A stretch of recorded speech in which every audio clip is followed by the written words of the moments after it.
సుబిందు అధికారి గతంలో ఈ తృణమూల్ కాంగ్రెస్ కి సంబంధించిన వ్యక్తి.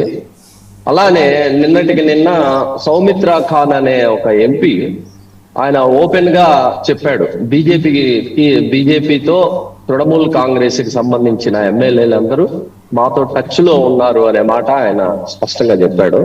ఇప్పుడు మనం ఒకసారి బీజేపీ చరిత్రను కనుక మనం అనాలిసిస్ చేసి చూసేటట్టయితే కనుక బీజేపీ కాంగ్రెస్ పార్టీని కిల్ చేయడం కోసం గాను అక్కడ స్థానికంగా ఉన్న ప్రాంతీయ పార్టీలతో జత కట్టడం, ప్రాంతీయ పార్టీలతో కలిసి కొన్నాళ్లు కాపురం చేయటం, ఆ సహజీవనం అయిపోయిన తర్వాత ఈ సహజీవనం చేస్తూనే ఆ మెయిన్ గా ఉన్నటువంటి అక్కడ కాంగ్రెస్ పార్టీని కానీ లేదా కమ్యూనిస్ట్ పార్టీని కానీ లేదా ఈ మెయిన్ పార్టీల్ని ఓడించటం, ఓడించిన తర్వాత ఏ పార్టీతో అయితే ఈ బీజేపీతో జత కలిసిందో ఆ ప్రాంతీయ పార్టీని సర్వనాశనం చేసేసిన సందర్భాన్ని మనం చూడొచ్చు. ఆమ్ ఆద్మీ కానివ్వండి, అకాలీదళ్ కానివ్వండి, ఒరిస్సా కానివ్వండి, ఇలానే తృణమూల్ కాంగ్రెస్ కూడా బీజేపీది ధృతరాష్ట్ర కౌగిలి అని చెప్పుకోవడంలో మనం ఏమే సందేహపడాల్సిన అవసరం లేదు.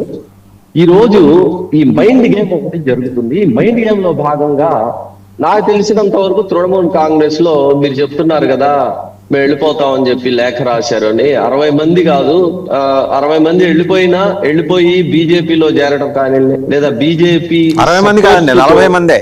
60 మంది రాలేదు, 40 మంది లెటర్ రాశారు. 40 మంది రాశారు. నా అంచనా ప్రకారం 60 మంది దాకా వెళ్ళిపోతారని చెప్పేసి నేను భావిస్తున్నాను.